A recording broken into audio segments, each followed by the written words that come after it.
Meus irmãos, bom dia a todos, a graça e a paz de Cristo. Eu quero que você abra comigo no Salmo de número 88, mas nós não leremos agora. Eu quero fazer umas considerações antes de ler o texto. Salmo de número 88. Antes de ler esse salmo, o texto que a gente vai refletir, eu queria pedir para colocar, por favor, o livro do John Piper. Bom, o tema do nosso sermão hoje, o tema da nossa reflexão é exatamente essa: quando a escuridão não passa.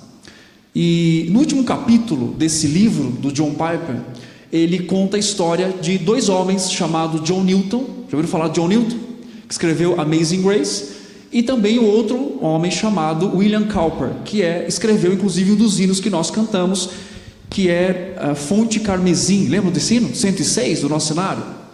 E eles falam, o John Piper conta a história desses homens, desses dois homens, falando algo interessante, que William Cowper, ele vem de uma família bem problemática. Ele perde a mãe dele bem cedo, a sua mãe morre no parto, ele também perde outros irmãos, e depois ele é mandado para o orfanato. Ele fica um tempo, ele tinha uma debilidade física, e ele então acaba passando muitos anos vivendo uma vida deprimida até que ele então conhece a Cristo. Mais interessante que, ainda que ele conhece a Cristo, ele passa até o último dia da sua vida lutando e lidando com o seu coração deprimido. E por que John Newton é citado? Porque John Newton, ele é citado como aquele homem, por John Piper, aquele que tem um coração misericordioso, que pastoreia William Cowper por 13 anos, no início presencialmente, e depois, quando ele vai para uma outra cidade da Inglaterra, ele é pastoreado por meio de cartas por John Newton. E eles trocando cartas, William Cowper sempre fala da dor da sua alma, mesmo sendo um poeta, mesmo escrevendo Fonte Carmesim, falando da luz daquele que nos salvou, do próprio Cristo. Ele ainda lida intensamente, e até o último dia da sua vida, ele é um homem que morre, que falece com a dor no seu coração, a tristeza no seu coração. Por que eu estou dizendo isso? E por que hoje o nosso tema é quando a escuridão não passa? Porque nem sempre haverá finais felizes. Nem sempre, aqui neste mundo, tudo vai terminar bem. Às vezes, a cura não vai vir. Às vezes, a gestação não vai até o final. Muitas vezes, os casamentos não serão restaurados. Outras vezes, vamos perder a quem nós mais amamos. Nem sempre tudo termina em final feliz. E é interessante que a gente é ensinado constantemente a isso. Já leu aquele livro? Quando você lê, aí você fala, vai chegar no final, o personagem morre. Você fala, não é possível. Eu lembro que eu tive uma decepção muito grande quando eu fui assistir Vingadores no cinema. Você lembra daquela cena do Homem de Ferro morrendo, e aquela cena que o Thanos faz assim, e tudo passa, tudo acaba, não é assim? Eu saí deprimido daquele cinema, e eu estava com os meus filhos chorando. É lógico, como que eu não choro naquele momento? Toda a minha expectativa foi: os Vingadores vão se unir, vão vencer o Thanos, e todo mundo vai sair feliz. Todo mundo morre, metade da população da Terra é exterminada. E é interessante que essa necessidade de que tudo termine bem é uma perspectiva redentiva do próprio Deus, Nós gostamos de finais felizes. Nós gostamos quando aquele filme termina com a cura, com um relacionamento que volta, com alguma coisa, A gente gosta disso. É quando termina com a pessoa morrendo, você fala, esse filme não foi bom não. Por quê? Porque não terminou bem. Não é assim que a gente sente? Porque nós gostamos de finais felizes. E o Salmo 88, ele exatamente mostra para a gente que nem sempre os finais felizes vão vir. E eu quero ler esse texto com você, Salmo de número 88. Diz assim: ó Senhor, Deus da minha salvação, dia e noite clamo diante de ti. Chegue à tua presença a minha oração, Inclina os ouvidos ao meu clamor, pois a minha alma está farta de males, e a minha vida se abeira da morte. Sou contado com os que baixam a cova, sou como um homem sem força, atirado entre os mortos, como os feridos de morte, os que jazem na sepultura, dos quais já não te lembras. São desamparados de tuas mãos. Puseste-me na mais profunda cova, nos lugares tenebrosos dos abismos. Sobre mim pesa a tua ira. Tu me abates com todas as tuas ondas. Apartaste de mim os meus conhecidos e me fizeste objeto de abominação para com eles. Estou preso e não vejo como sair. Os meus olhos desfalecem de aflição. Dia após dia venho clamando a ti, Senhor, e te levanto as minhas mãos. Mostrarás tu prodígios aos mortos, ou os finados se levantarão para te louvar? Será referida a tua bondade na sepultura, a tua fidelidade nos abismos? Acaso nas trevas se manifestam as tuas maravilhas e a tua justiça na terra do esquecimento? Mas eu, Senhor, clamo a ti por socorro, e de antemanhã já antecipa diante de ti a minha oração. Por que rejeitas, Senhor, a minha alma e ocultas de mim os rostos? Ando aflito e prestes a expirar desde moço. Sob o peso dos teus terrores estou desorientado. Por sobre mim passam as tuas iras, os teus terrores deram cabo de mim. Eles me rodeiam como água de contínuo, há um tempo me circundam. Para longe de mim afastaste amigo e companheiro. Os meus conhecidos são trevas. Vamos orar mais uma vez ao Senhor, pedindo a orientação dele. Obrigado, Deus, pela sua palavra. Obrigado pelo amor do Senhor. Obrigado porque o Senhor nos revela a pessoa de Cristo, e nele nós temos o nosso coração seguro, a nossa alma acalentada e o nosso coração crescendo em graça e conhecimento, porque o Senhor tem nos sustentado. Obrigado, nós oramos em nome de Jesus. Amém. Bom, esse salmo é um salmo de lamento, um salmo onde foge um pouco a regra dos salmos de lamentos que nós normalmente lemos. Por regra, o salmo de lamento funciona assim: a queixa do salmista, ele começa falando coisas intensas para Deus, às vezes há uma nota de pecado, então ele confessa o seu pecado a Deus. Só que quando chega no final, normalmente é um balde de esperança, porque ele fala assim: mas o Senhor me ouviu, mas o Senhor me deu resposta, mas eu fui perdoado. E ele começa então a sair de um estado deprimido para um estado de louvor e gratidão a Deus. Ele sai de um estado onde a sua alma é derramada de uma forma deprimida, e ele acaba dizendo: eu louvo o Senhor, eu te louvarei. Só que esse salmo, um salmo didático, escrito por Emã, inclusive Emã, ele é um homem descrito em 1 Crônicas 6:33, 1 Reis 4:31, um homem que escrevia hinos, ele era um levita. Ele cantava, ele servia o povo, ele era um homem completamente envolvido.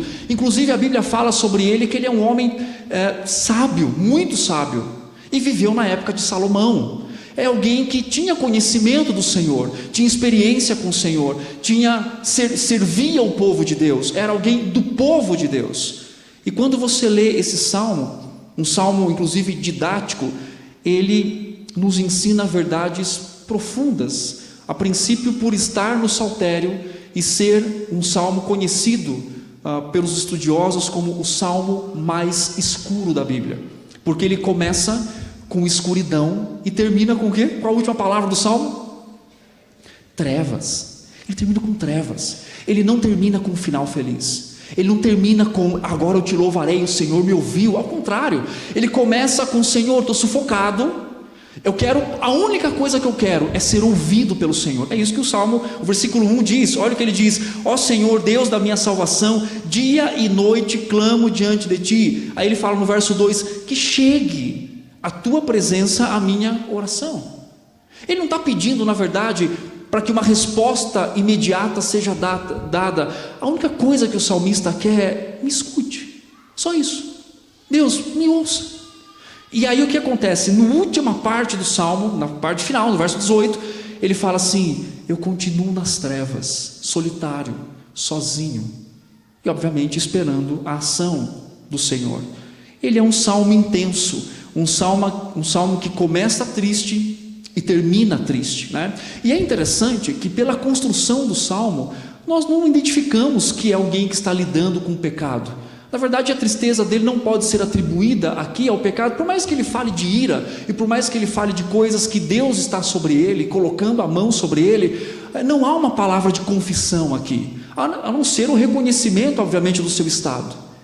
Ou seja, o salmo, inclusive, né, a causa e o tempo, olha o versículo 15, não é um sofrimento passageiro também. Olha o versículo 15, ele diz assim no verso 15: ando aflito, prestes a expirar, desde quando? Desde moço, Senhor, né? Sobre o peso dos teus terrores estou desorientado. Então é alguém que está passando por um longo período de dor e sofrimento, alguém que está vivendo alguns anos nesse estado, onde ele tem lampejos da esperança, olhando para Deus, olhando para o seu Salvador, como ele chama, mas ao mesmo tempo vivendo nas partes mais baixas, vivendo naquele estado.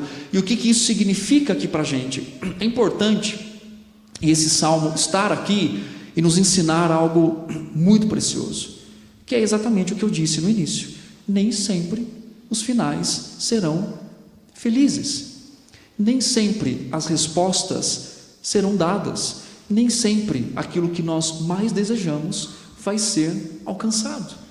E nesses momentos, até mesmo de uma dor e de um sofrimento prolongado, seja por uma enfermidade, seja por uma alma deprimida, seja por qualquer situação, esse salmo se torna ao mesmo tempo que um destaque de uma realidade adversa com que nós vivemos nesse mundo, mas ao mesmo tempo uma esperança em como nós nos portamos diante de Deus e diante desse mundo caído.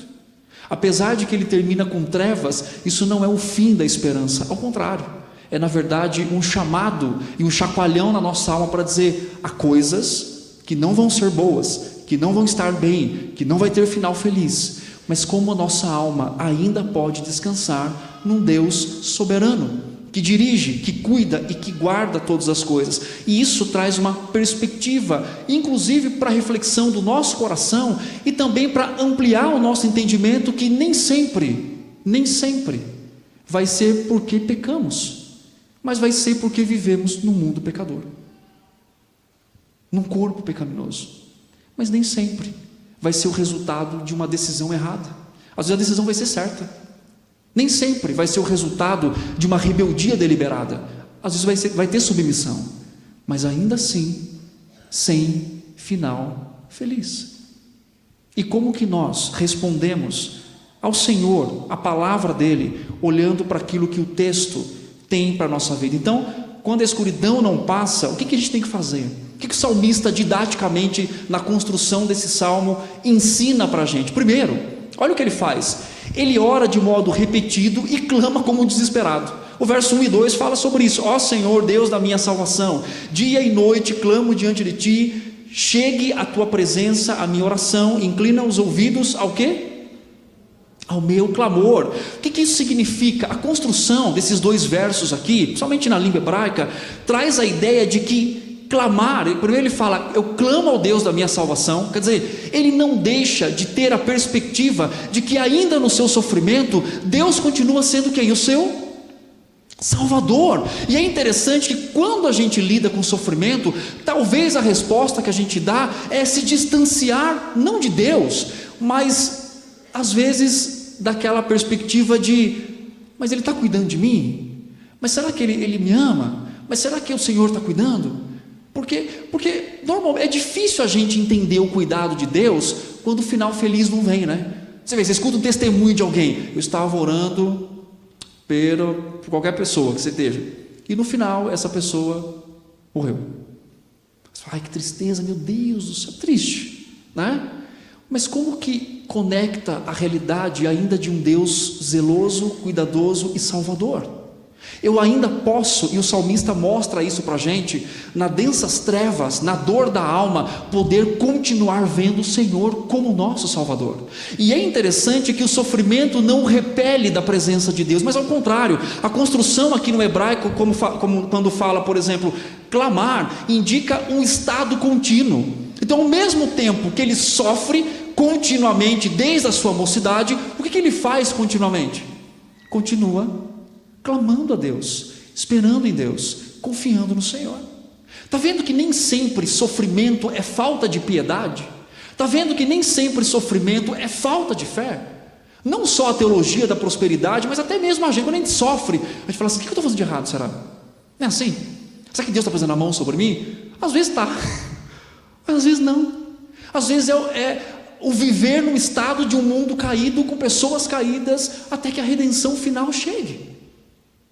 Sofrimento não é e não precisa ser vazio de piedade. Esse homem mostra para a gente: eu estou sofrendo, e na mesma intensidade que eu estou sofrendo, eu estou aqui clamando ao Senhor. Por quê? Porque o Senhor é a fonte da minha salvação. O Senhor, mais do que a resposta, é o Senhor. A gente não sabe qual é o problema real do salmista, se era uma enfermidade. Alguns dizem que é lepra, mas não dá para saber na verdade se é lepra. Mas ele está intensamente colocando a sua alma, e o sofrimento é comum a todos nós sofremos em intensidades diferentes. Tanto que Pedro, quando escreve a sua carta, a primeira carta, ele fala assim: olha, não estranhe o fogo ardente que há entre vós, não é assim? Para provar vocês. Mas Pedro ensina uma coisa importante para aquela igreja. Ele fala assim: não só vocês aqui, mas irmãos de todo mundo estão vivendo isso, o sofrimento. E eu tenho a perspectiva hoje de que alguns sofrem mais que outros, não é verdade? Tem uns que sofrem mais. Às vezes eu vejo a vida de alguém e falo: meu Deus, que sofrimento. E a gente fala assim: meu Deus, se eu passasse por isso eu não ia conseguir. Não é assim? Até que a gente passa e a gente consegue, não pela nossa força, mas pela graça do nosso Deus. E vivemos assim, porque o sofrimento também é didático. Agora, olha só que interessante, nós estamos falando de um homem que é um levita, e é interessante que o seu sofrimento não o afasta de Deus, e também não o afasta da congregação, porque ainda que ele está sofrendo, ele está fazendo o quê? Cantando, porque ele compõe um salmo, ele está servindo o povo de Deus como levita. Percebe que a dor e o sofrimento, por mais que ele esteja sozinho e ele se sente abandonado, não o leva para um estado de isolamento, mas ao contrário disso, leva para um estado de serviço.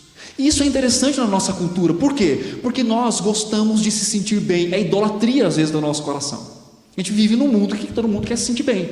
Então quando a gente não está muito bem, a gente fala assim: acho que eu não estou muito bem, acho que eu não vou fazer isso não. Não é assim?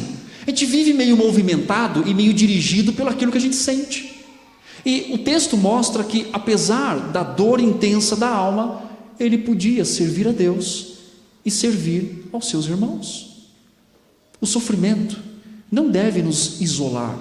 O sofrimento e a dor da alma deve nos apontar para o lugar correto, que é o Deus, o nosso Salvador. E apontando para o lugar correto, deve também nos ver e nos enxergar, e nos fazer enxergar que mesmo em meio ao sofrimento, a nossa vida tem um propósito de servir e de edificar o corpo de Cristo. É isso que a mãe ensina para a gente. Ele ora repetidamente, ele clama como um desesperado, está sofrendo, mas ainda assim, ele mantém a sua alma diante do Senhor. E aí nós podemos fazer perguntas importantes para nós. Primeiro, como que nós respondemos ao sofrimento? Como que nós respondemos a longos períodos de sofrimento? Como nós respondemos quando não há final feliz? Assim como o salmista, capacitado pelo Senhor, nós devemos responder como o nosso Cristo responde. O sofrimento de Amã aponta para o sofrimento suplicante do nosso Cristo no Getsêmani, quando ele diz assim: Pai, se possível, afasta de mim, mas que seja feita a sua vontade. O sofrimento aponta para aquele que sofreu mais do que todos, o nosso Cristo, e ele honra, ele serve, ele clama intensamente, mesmo em meio à dor e sofrimento. Aparentemente não teve um final feliz, depois eu vou falar sobre isso, porque ele morreu na cruz. Os discípulos estão andando lá no caminho dizendo: "Ei, acabou a nossa esperança." Aparentemente não tinha terminado com um final feliz. Qual a segunda proposta? Quando a escuridão não passa, o que o salmista faz? Ele descreve o sofrimento dele. Olha só que interessante no verso 3. É intenso isso. Ele fala assim: "Pois a minha alma está farta de males." A palavra farta aqui quer dizer está transbordando, não aguento mais. Sabe o limite que você chega? Já chegou no seu limite? Você fala assim: se der mais um passo para frente, acaba tudo. Não aguento mais. Ele está no limite dele. Só que o limite dele, né, não dura um dia. O limite dele está durando quanto tempo? Anos. Desde a minha mocidade eu estou no meu limite. Eu já falado isso. Já falou isso? Estou no meu limite. Mas o salmista, como se ele falasse, está transbordando, não está dando mais. E aí ele continua dizendo assim: "Pois a minha alma está farta," verso 3, "a minha vida já se abeira da morte." Olha só. "Sou contado," ele continua dizendo, "com os que baixaram a cova." Ele está usando aqui uma ilustração como se alguém fosse para a guerra. E hoje, se alguém se machuca, se alguém se fere, vem uma ambulância, um helicóptero, leva a pessoa. Aquela época não. Então, se alguém se feria na guerra, o que ele fazia? Jogava próximo daqueles que estavam mortos. Por quê? Porque vai morrer. Então, ele está dizendo assim: o meu sentimento de vida é que eu estou machucado a tal ponto, como se eu tivesse sido abandonado pelo Senhor para morrer. Ele está dizendo isso, é o sentimento intenso dele. E aí o texto continua dizendo o seguinte no verso 6: puseste-me na mais profunda cova. Mas antes de falar disso, o que eu quero dizer com relação à descrição do sofrimento dele? O salmista aqui, ele põe as lentes do Senhor para descrever o sofrimento. Até porque ele fala assim: o Senhor fez isso comigo, o Senhor me colocou aqui, o Senhor me deixou nesse momento. Então olha só o verso 7: "Sobre mim pesa a tua ira." De novo. Verso 8: "Apartaste de mim os meus conhecidos." Ele está dizendo: o Senhor me deixou para morrer, o Senhor tirou os meus amigos, o Senhor fez isso comigo. Olha só que interessante essa perspectiva de que a minha alma está saturada de males, e ele coloca a ideia de estou numa sepultura, quer dizer, perdido. Mas as formas verbais desse texto indicam, como eu falei, sofrimento contínuo. Mas ainda assim, para o salmista, Deus continua sendo o quê? Soberano. Deus continua sendo soberano.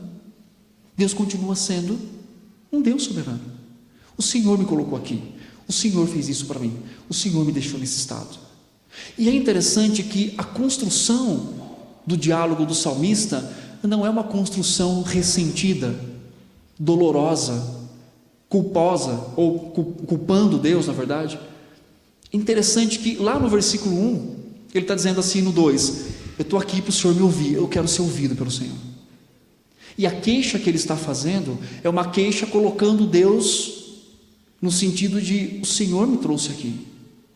Mas ainda assim, não escapa da lente do salmista, dada pelo próprio Deus, de que ainda que haja sofrimento, Deus estava soberanamente dirigindo a sua vida.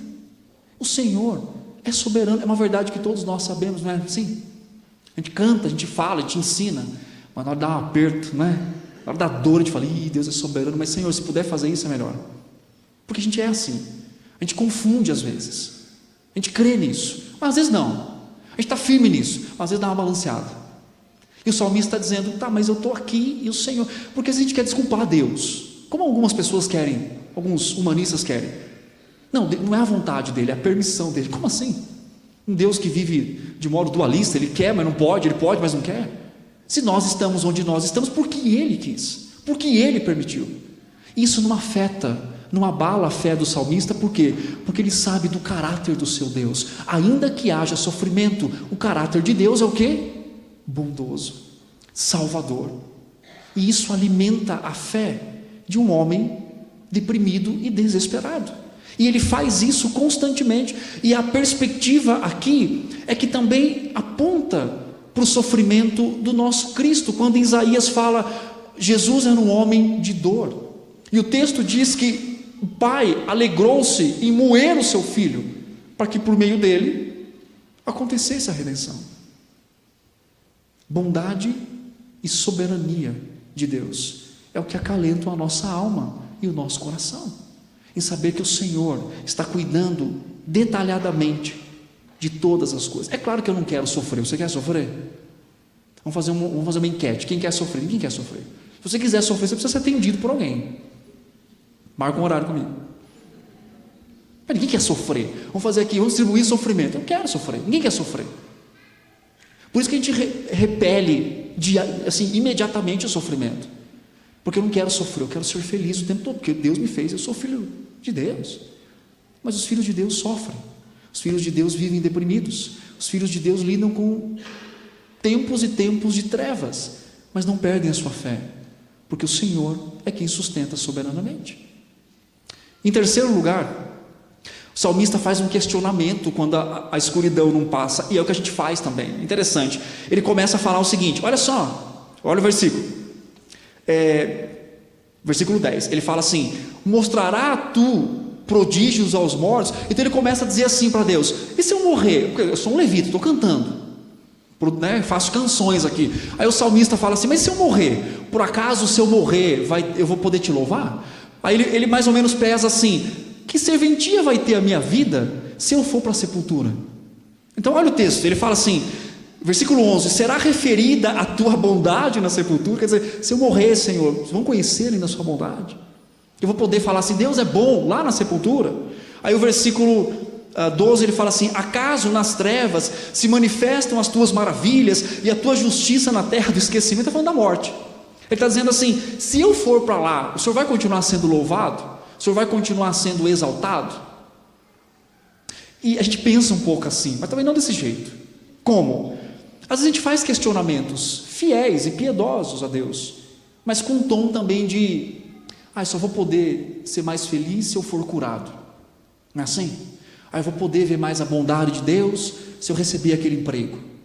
Eu vou poder fazer isso. Então a gente acaba fazendo como salmista: Senhor, se eu tiver aquilo que eu espero, eu vou te louvar mais, eu vou te exaltar mais.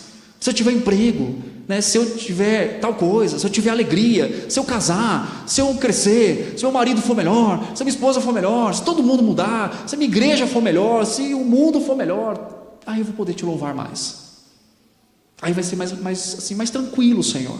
É assim que a gente fala às vezes, em meio ao sofrimento. Mas se der tudo certo, louvado seja o nome do Senhor. Aí depois vem aqui e canta: se der certo, Deus é bom; se não der, Deus é bom. Mas vamos dar certo, Senhor. Vamos juntos, Senhor. Melhor, talvez essa é a minha opção. E ele pondera sobre morte e vida. Ele está dizendo: se eu morrer, já era, Senhor. Mas é uma coisa interessante. Aí eu quero trazer uma esperança para o seu coração. Obviamente Amã, ele não tinha a revelação completa como nós temos hoje, apesar de que Deus estava inspirando o seu filho. Agora é interessante, a pergunta de Amã é facilmente respondida por nós hoje, porque ele pergunta assim: vai haver louvor depois da sepultura? Vai haver bondade depois das trevas?